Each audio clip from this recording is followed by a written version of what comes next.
प्रिय विद्यार्थियों, मैं आपके सामने एस के वैष्णव। देखिए, अपन की रोजाना लगातार क्लासें चल रही है। अपन संविधान में जो जिस टॉपिक पर आकर के नहीं पहुंचे थे वो अनुसूचियों वाला टॉपिक था। अनुसूचियों से प्रतियोगी परीक्षाओं में बहुत से प्रश्न आते हैं। आज अपन को अनुसूचियों से आने वाले प्रश्नों को क्लियर करना है, मेथड से, ट्रिक से, और उनके आजकल अंदर से प्रश्न बहुत ज्यादा आते हैं, वो अपन को आज क्लियर करनी है। तो देखिए, अपन अनुसूचियों का कोई भी प्रश्न आपका गलत नहीं होना चाहिए। अनुसूचियां, देखिए, हमारे मूल संविधान जब लागू हुआ था तब हमारे अनुसूचियां 8 थी, लेकिन आवश्यकता पड़ने पर 4 अनुसूचियां संविधान संशोधन करके नहीं जोड़ दी गई, और आज वर्तमान में अनुसूचियों की संख्या जो हो गई है वो कितनी हो गई है? 12 हो गई है। इन 12 अनुसूचियों को आपको अच्छे ढंग से याद करना है। आपको देखना है कि हमारे जो प्रथम अनुसूची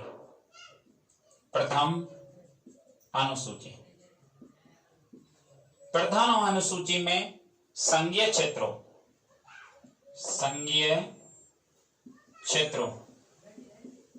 व राज्यों का उल्लेख है। संघीय क्षेत्रों का मतलब होता है केंद्र शासित प्रदेश, और राज्यों के जो प्रावधानों का उल्लेख है वो कौन सी अनुसूची में? तो पहली अनुसूची में संघीय क्षेत्रों और राज्यों के प्रावधानों का उल्लेख किया गया है। यहां से प्रश्न इससे कम प्रश्न आते हैं, लेकिन इसके अंदर से प्रश्न आपको ज्यादातर पूछे जाते हैं। वो कैसे पूछा जाता है? आपसे यहां से एक प्रश्न आता है कि दिल्ली को राष्ट्रीय राजधानी क्षेत्र के संविधान संशोधन के तहत बनाया गया। तो आपको यहां पर करना है 69वां संविधान संशोधन। 69वां संविधान संशोधन, और ये 69वां संविधान संशोधन 1991 में हुआ था। 1991 ईस्वी। इसके तहत दिल्ली को राष्ट्रीय राजधानी क्षेत्र घोषित किया गया। राष्ट्रीय राजधानी क्षेत्र का दर्जा दिया गया किसको? दिल्ली को। अब एक बात प्रश्न आपको याद रखना है, यहां पर राजधानी नहीं है, वो राजधानी नहीं कि 27 दिसंबर 1911 को दिल्ली को राजधानी बनाया गया, नहीं, वो नहीं। आपसे प्रश्न आता है दिल्ली को राष्ट्रीय राजधानी क्षेत्र का दर्जा कब दिया गया? 1991 में। कौन से संविधान संशोधन के तहत? 69वां संविधान संशोधन के तहत, जो आपसे रेलवे के एग्जामों में कई बार प्रश्न भी आ चुका है। तो आपको क्लियर याद रखना है, संघीय क्षेत्रों व राज्यों का उल्लेख कौन से अनुसूची में? प्रथम अनुसूची में। 69वां संविधान संशोधन 1991 के तहत दिल्ली को राष्ट्रीय राजधानी क्षेत्र का क्या दिया गया था? दर्जा दिया गया था। आपको बिल्कुल लिखते भी जाए साथ साथ, और अच्छे ढंग से आपकी अनुसूचियों का प्रश्न, ऐसा नहीं कि अनुसूचियां आपको कभी दोबारा पढ़नी पड़े, घर बैठे आप अनुसूचियों को क्लियर कर सकते हैं। देखिए, द्वितीय अनुसूची, दूसरी अनुसूची में संवैधानिक अधिकारियों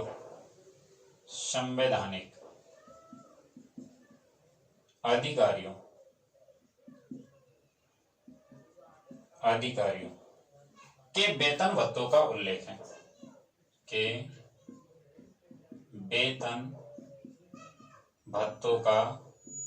उल्लेख है। उनको जो पेंशन मिलती है, जो वेतन भत्ते मिलते हैं, उनका उल्लेख कौन से अनुसूची में? दूसरी अनुसूची में। यहां से भी कुछ प्रश्न आपसे अंदर से पूछे जाते हैं। प्रश्न ऐसा जाता है कि द्वितीय अनुसूची के तहत कौन कौन से संवैधानिक अधिकारियों को वेतन भत्ते मिलते हैं? तो आपको यहां विशेषकर याद रखना है, एक तो अपन के मिलते हैं राष्ट्रपति, राज्यपाल, लोकसभा अध्यक्ष, उपाध्यक्ष,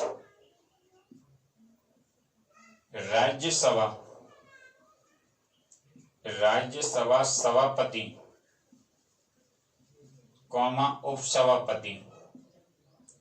उपसभापति। आपसे सर्वोच्च न्यायालय के मुख्य न्यायाधीश, मुख्य न्यायाधीश कौमा अन्य न्यायाधीश कौमा उच्च न्यायालय हाई कोर्ट उच्च न्यायालय के मुख्य न्यायाधीश कौमा अन्य न्यायाधीश। अगर आपको ये ऐसे याद नहीं होगा तो इसको आपको ट्रिक से भी याद करवाऊंगा मैं। और नियंत्रण महालेखा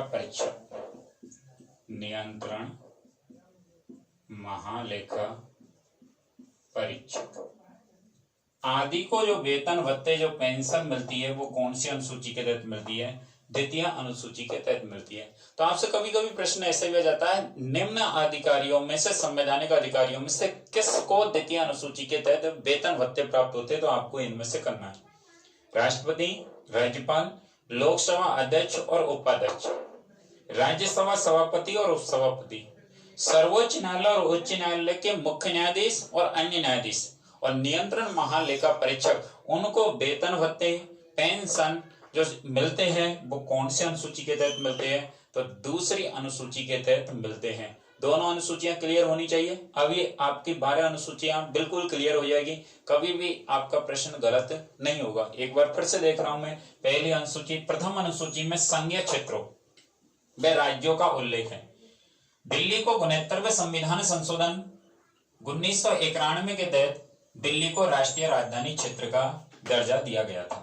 आराम से याद रह जाएगा, क्योंकि आपको आगे भी इसके बारे में बहुत सी डिटेलें या अनुसूचियों की और भी आगे डिटेलें ज्यादा आएगी। द्वितीय अनुसूची में संवैधानिक अधिकारियों को मिलने वाले वेतन भत्तों का उल्लेख है, जिसके तहत राष्ट्रपति, राज्यपाल, लोकसभा अध्यक्ष और उपाध्यक्ष, राज्यसभा सभापति और उपसभापति, सर्वोच्च न्यायालय के मुख्य न्यायाधीश, अन्य न्यायाधीश, उच्च न्यायालय के मुख्य न्यायाधीश और अन्य न्यायाधीश, इनको वेतन भत्ते और पेंशन द्वितीय अनुसूची के तहत प्राप्त होते हैं। आपको एक नोट याद रखना है कि जो हमारा उपराष्ट्रपति होता है उसको द्वितीय अनुसूची के तहत वेतन भत्ते प्राप्त नहीं होते हैं, उसे राज्यसभा के सभापति के रूप में वेतन भत्ते प्राप्त होते हैं। चलो आगे भी इसको अच्छे ढंग से देखेंगे। अब देखते हैं अपन के तीसरी अनुसूची, तृतीय अनुसूची, तीसरी अनुसूची। बहुत ज्यादा प्रश्न इससे प्रतियोगी परीक्षा में आते हैं तीसरी अनुसूची से। तीसरी अनुसूची में शपथ ग्रहण का उल्लेख है। शपथ ग्रहण का उल्लेख, संवैधानिक अधिकारियों द्वारा ली जाने वाली शपथ ग्रहण का उल्लेख कौन सी अनुसूची में? तीसरी अनुसूची में। यहां से विद्यार्थी, यहां से प्रश्न बहुत ज्यादा गलत होते हैं। कभी कभी तो डायरेक्ट पूछ लेता है, जैसे एग्जाम्पल के लिए कौन किसकी शपथ लेता है, क्या शपथ लेता है, इसका भी थोड़ा प्रावधान होना चाहिए। जैसे आपसे प्रश्न आ जाता है राष्ट्रपति, और चलो मैं यहां पर लिख देता हूं राज्यपाल। अपन डायरेक्ट कह देते हैं कि राष्ट्रपति, राज्यपाल पद व गोपनीयता की शपथ लेते हैं। प्रश्न आपका गलत हो जाएगा। क्यों? क्योंकि राष्ट्रपति और राज्यपाल जो लेते हैं शपथ, वो संविधान की रक्षा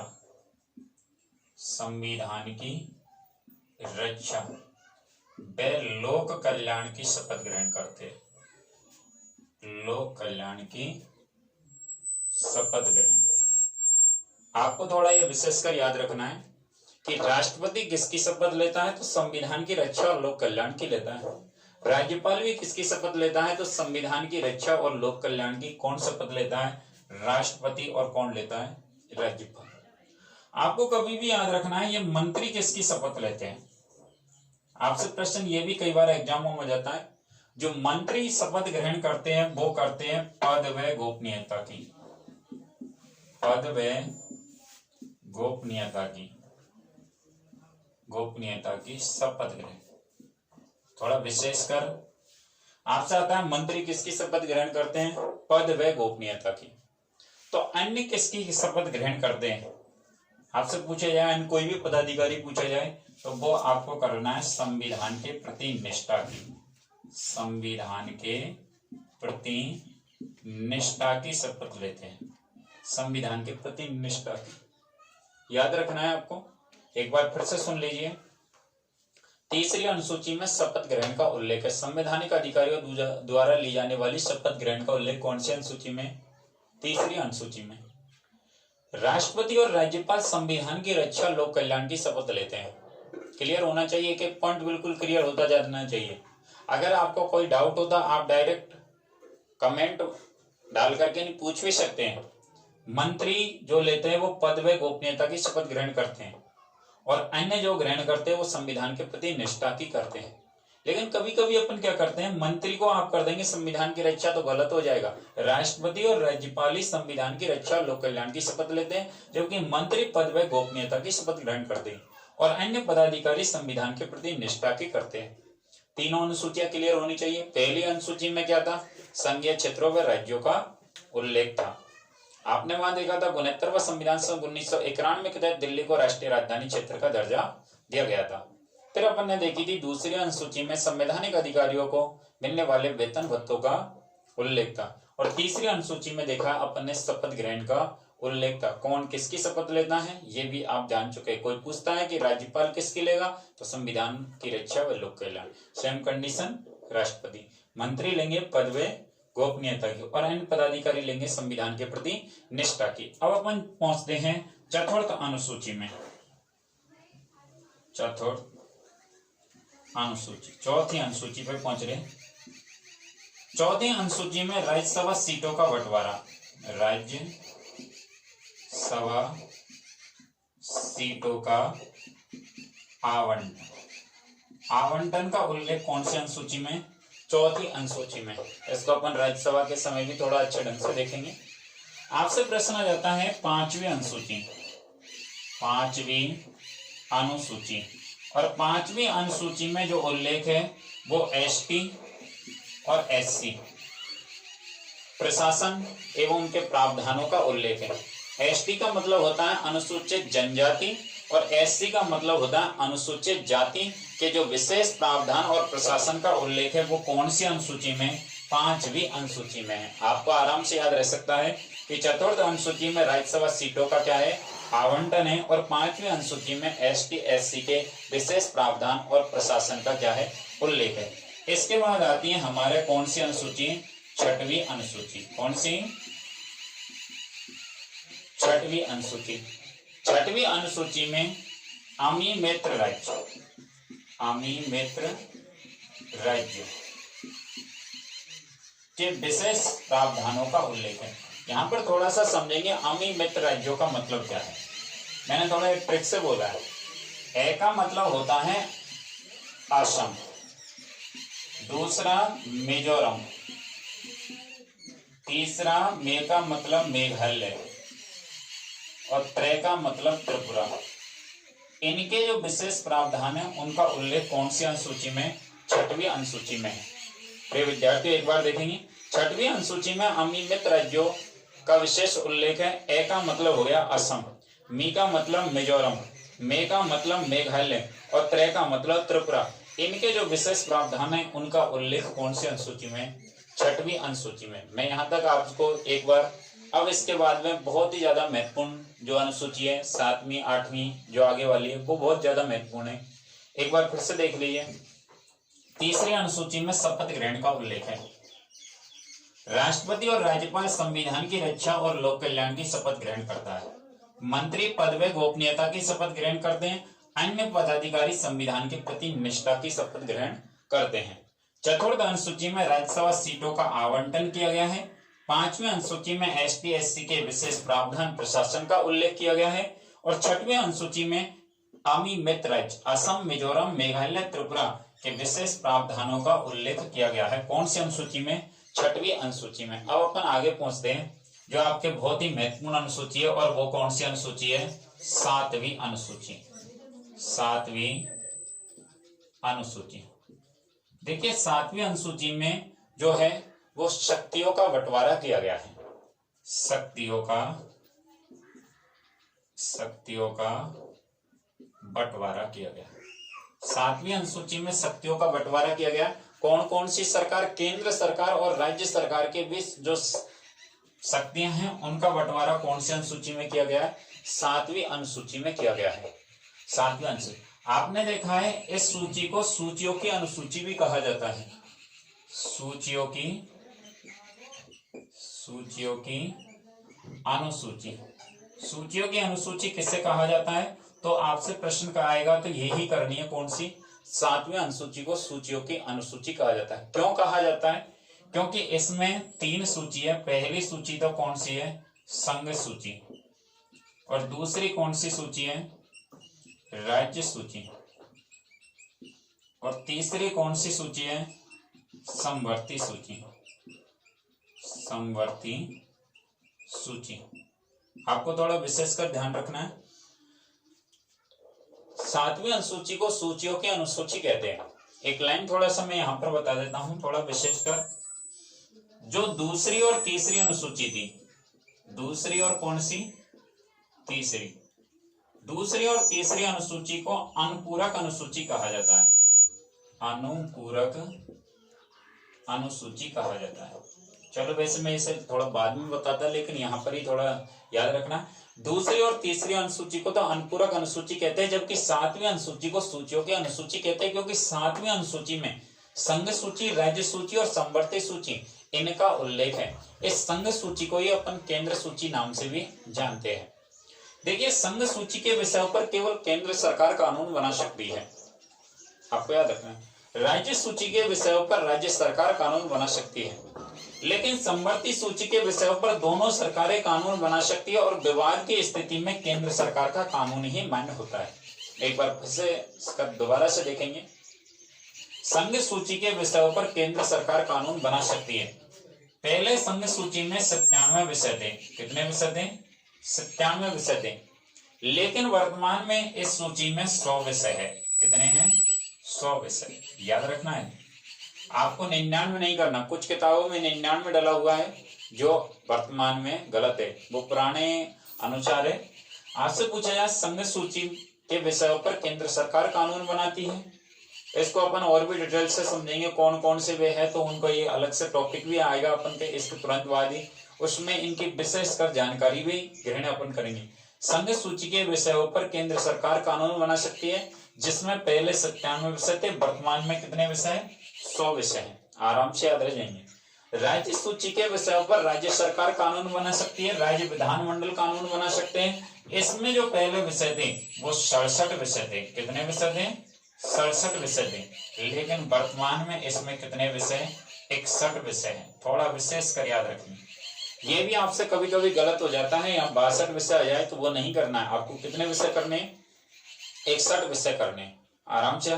समवर्ती सूची के विषयों पर केंद्र सरकार भी कानून बना सकती है और राज्य सरकार भी कानून बना सकती है। विवाद की स्थिति में कौन सी?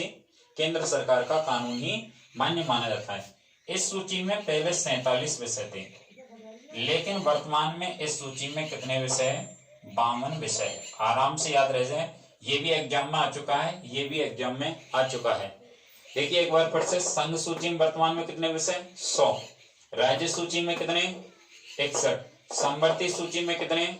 52 विषय है। आराम से आपको याद रखना है। 7वीं अनुसूची अपन की क्लियर होनी चाहिए।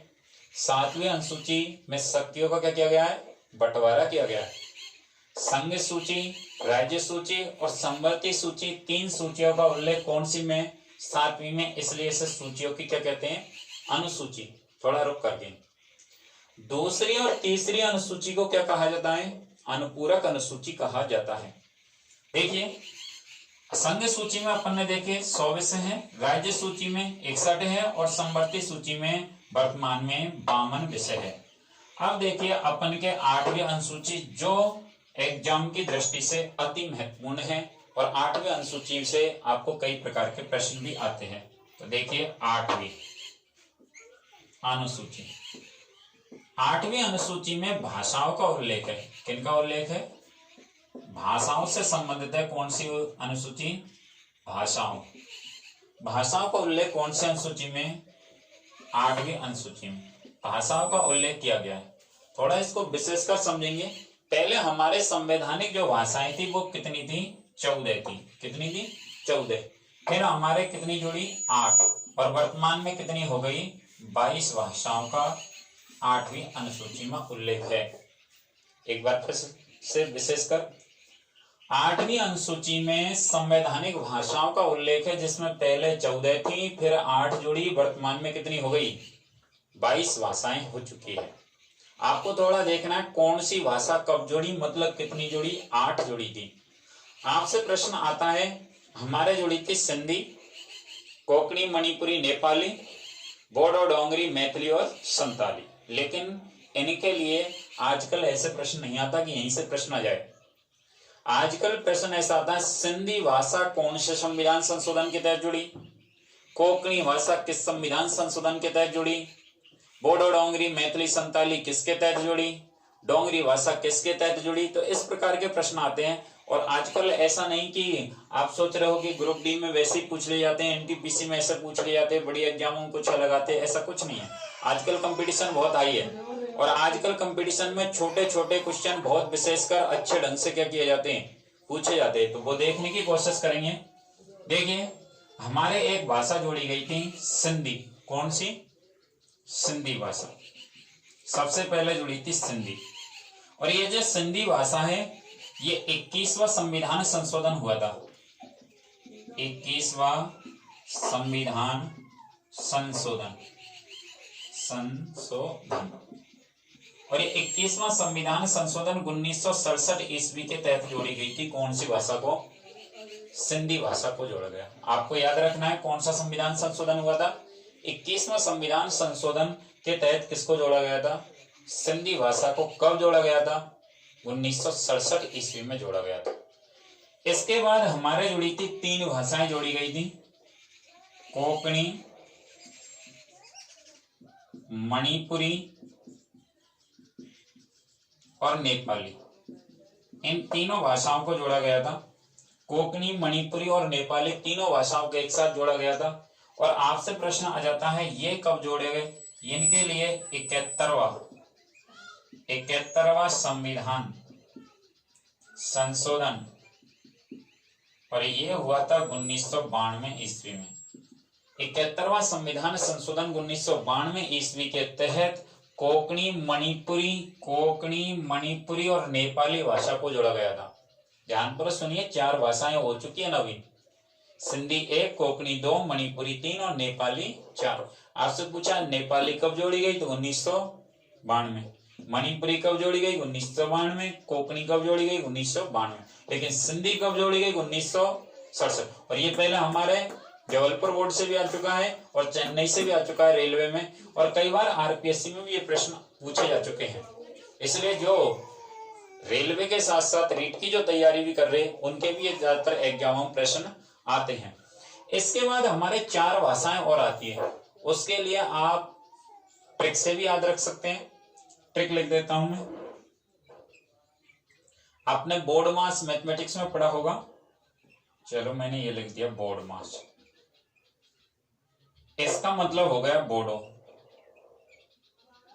डे का मतलब हो गया डोंगरी,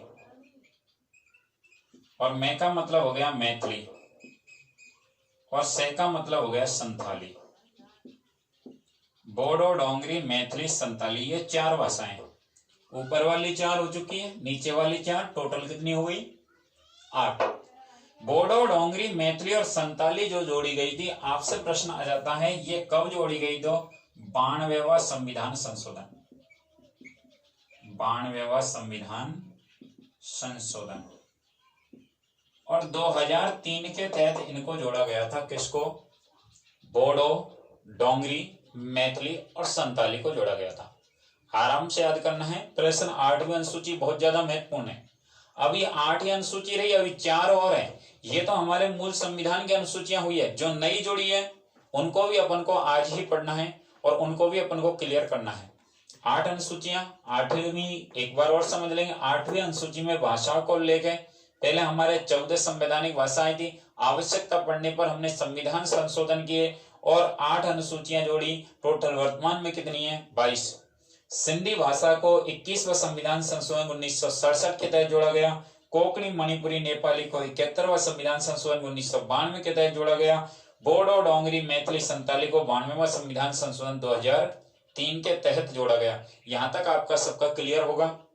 अब देखिए, ये तो हमारे मूल संविधान जब लागू हुआ था 1950 ईस्वी में, 26 जनवरी 1950 ईस्वी, तब ये 8 अनुसूचियां थी।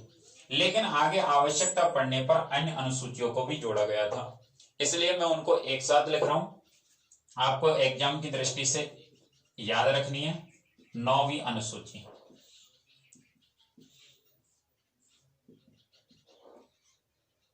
10वीं अनुसूची, 10वीं अनुसूची, 11वीं अनुसूची, और इधर लिख देता हूं एक 12वीं अनुसूची। देखिए, अभी आपको सभी याद हो जाएंगे, और अगर मान लीजिए आपको ये याद ऐसे नहीं हुए तो इनको दूसरी तरीके से भी अपन याद करने की कोशिश करेंगे। 9वीं अनुसूची में भूमि सुधार संबंधी कानून का उल्लेख है। भूमि सुधार संबंधी कानूनों का उल्लेख कौन सी अनुसूची में? 9वीं अनुसूची में। आपसे आता है 10वीं अनुसूची दल बदल कानूनों से संबंधित है। किनसे संबंधित है? दल बदल से। 11वीं अनुसूची पंचायती राज से संबंधित है, पंचायती राज से संबंधित है।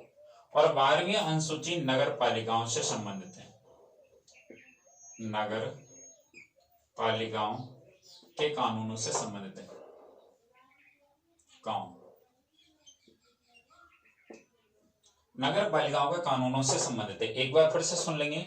9वीं अनुसूची में भूमि सुधार संबंधी कानून है, 10वीं अनुसूची में दल बदल संबंधी कानून है, 11वीं अनुसूची पंचायती राज व्यवस्था से संबंधित है, 12वीं अनुसूची नगर पालिकाओं के कानूनों से संबंधित है। देखिए, हमारे मूल संविधान में जो 8 अनुसूचियां थी बाद में जोड़ी गई, तो इनके लिए कोई न कोई संशोधन हुआ था। कौन कौन से संशोधन हुए थे? आपसे प्रश्न आता है कि 9वीं अनुसूची के लिए प्रथम संविधान संशोधन किया गया, और प्रथम संविधान संशोधन 1951 में हुआ था। विशेषकर याद रखना। वैसे मैं आपको संशोधन का एक टॉपिक अलग से भी पढ़ाऊंगा, उस समय भी इनको थोड़ा विशेषकर दोबारा से बोलूंगा, तब इनका आपको रिवाइजेशन हो जाएगा और उस समय भी क्लियर हो जाएगा। प्रथम संविधान संशोधन 1951 के तहत 9वीं अनुसूची जोड़ी गई थी। 10वीं अनुसूची दल बदल कानूनों से संबंधित है।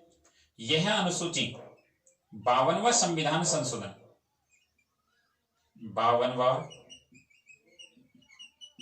संविधान संशोधन 1985 के तहत जोड़ी गई थी। कौन सी अनुसूची? दल बदल। इसके लिए भी मैं आपको अलग से एक टॉपिक आएगा, उसमें दलों के बारे में पढ़ाऊंगा, तो वहां पर भी इसकी थोड़ी विशेषकर ज्यादा जानकारी लेनी है। तो 52वां संविधान संशोधन 1985 के तहत कौन सी जोड़ी गई थी? 10वीं अनुसूची जोड़ी गई थी। जो 11वीं अनुसूची है पंचायती राज, वो कौन सा हुआ था? 73वां संविधान संशोधन, 73वां संविधान संशोधन, और ये 1992-93 में हुआ था। इसके तहत कौन सी अनुसूची जोड़ी गई थी? 11वीं। पंचायती राज्यों को कितने विषय दिए गए थे? 29 विषय दिए गए थे। कितने दिए गए थे? 11वीं अनुसूची के तहत पंचायती राज व्यवस्थाओं को कितने विषय दिए गए? 29 विषय। यहाँ पर एक विशेष लाइन याद रखनी है।